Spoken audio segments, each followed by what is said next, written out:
we go back, we'll be opposing BJP, we'll be opposing Nishikant Dubey tooth and nail. Parliament में यदि कोई दो आदमी बहुत लड़ता हुआ नजर आता है तो वो ओवैसी साहब और मैं. Pakistan gives out a wrong message to the Arab world and to the Muslim world that we are a Muslim country and India is not a Muslim country. But Your Excellency, you know, you have more knowledge about worldly affairs, that there are 240 million proud Indian Muslims living in India. And not only that, we have our Islamic scholars are much better than any scholars in the world. They can speak the best of Arabic language. In fact, we have some famous Islamic scholars who have done great work in the Hanafi fiqh jurisprudence, and their judgments are accepted by the religious scholars of anywhere in the world. So this Pakistan's false propaganda that India is hurting us because we're a Muslim country, it is completely wrong. And in fact, Pakistan, if it stops these Takfiri terrorist groups, there will be stability in South Asia, there will be progress in South Asia. And Pakistan has put obstacles even in the SAARC. India wanted a bilateral railway agreement between all the SAARC countries. India wanted Bangladesh, India train, all these, but Pakistan has always not allowed it. So we hope that our delegation, which is here on this purpose to request you to bring to your light what Pakistan has been doing in India, and this false propaganda of Pakistan that they have this great military prowess and nothing like that. What happened on the 9th? Their 9 air bases were targeted. If India had wanted, we could have completely damaged those air bases, but we wanted to show them a mirror and say that, look, we are warning you, don't do it. Don't force us to go on that path, wherein instead of creating a crater, we'll create graves for you. But 9 terrorist organizations' headquarters were targeted. And another shocking thing was this person who led the Namaz-e-Janaza of all those terrorists who were killed over there. The Namaz-e-Janaza was performed by a person who's again a designated US terrorist. And in Namaz-e-Janaza you have these proscribed organization members along with the Pakistani army.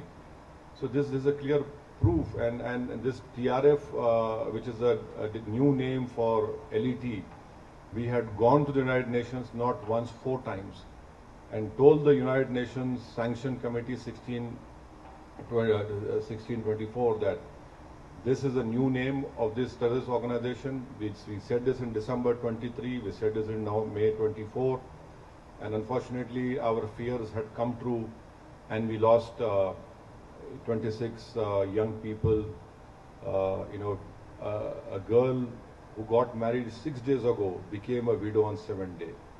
So these are all tragedies which we have been facing. So for us, this is not a matter of to do politics. Yes, when we go back, we'll be opposing BJP, we'll be opposing Nishikant Dubey tooth and nail. But here, this is a matter of security of our country, integrity of our country. Parliament में यदि कोई दो आदमी बहुत लड़ता हुआ नजर आता है तो वो ओवैसी साहब और मैं. लेकिन देश जब संकट की स्थिति में हो और खतरा बाहर से हो तो एक संस्कृत का श्लोक है कि सर्वनाशे समुत्पन्ने अर्ध्य त्यजति पांडकर. यदि सर्वनाश होने की स्थिति हो तो आधी चीजें छोड़कर बचाव में लग जाना चाहिए. तो हम लोगों ने अपनी आइडियोलॉजी को भारत में छोड़ दिया है और बाहर में भारत एक है. इस मैसेज के लिए हम और ओवैसी साहब एक साथ चल रहे हैं.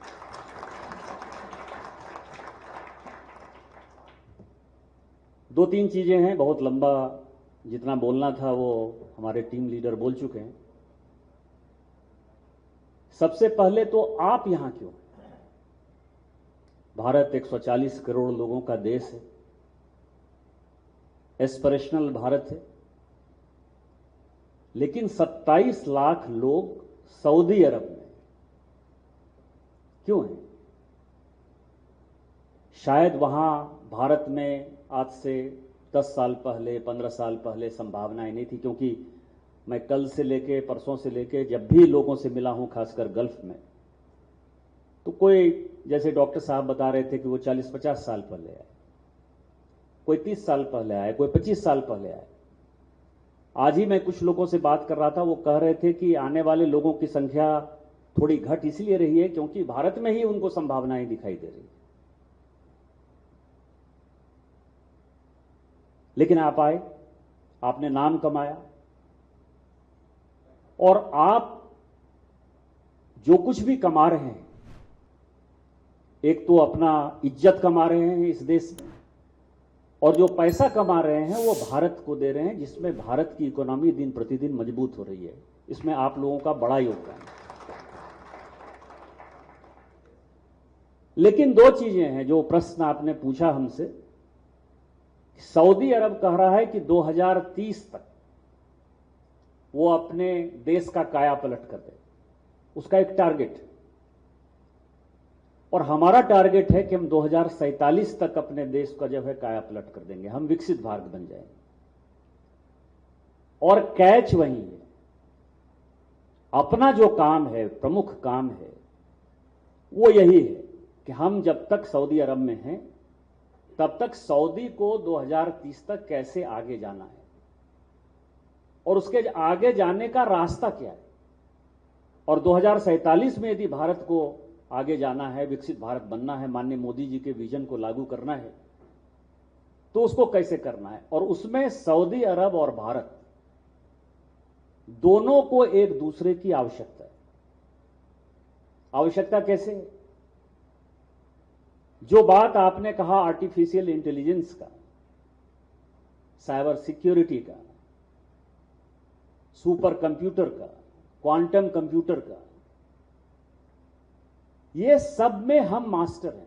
आज अमेरिका की पूरी सिलिकॉन वैली लगभग हम कंट्रोल किए हुए हैं। हमारे लोग वहां हैं, सुंदर पिचई से लेके सत्य नडेला तक, वो सभी जो है दुनिया को रास्ता दिखा रहे हैं। और अगली लड़ाई टेक्नोलॉजी की ही होनी है। अमेरिका जिस सामान को $100 में देगा, हम $2, $4, $5 में बना पाने की स्थिति में। अभी चांद जब हम गए तो हमने दिखाया कि जो जितने में वो घर बना सकता है, छोटा सा घर अमेरिकन, हम उसमें चांद के ऊपर जा सकते हैं। और आपका काम यही है और हमारा काम यही है कि सऊदी अरब को 2030 का रास्ता यदि दिखाना है तो उसको ये दिखाना है कि भारत में जो लोग मौजूद हैं, उनके पास जो ब्रेन है, उनकी कंपनियों में जो ताकत है, वो सऊदी अरब अपने लिए यूज करे।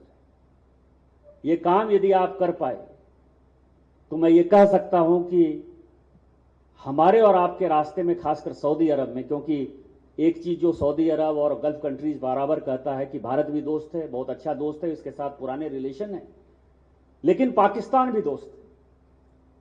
तो संधू साहब ने जो कहा, या जो एक वक्ता कह रहे थे कि हम बहुत ऊंचे हैं, बहुत हाइट है और पाकिस्तान कुछ नहीं है, पाकिस्तान सचमुच कुछ नहीं होगा यदि हमारा और सऊदी अरब का उस तरह का रिलेशन आप बना पाने में कामयाब हो जाएंगे। इसीलिए आपका सबसे बड़ा काम है।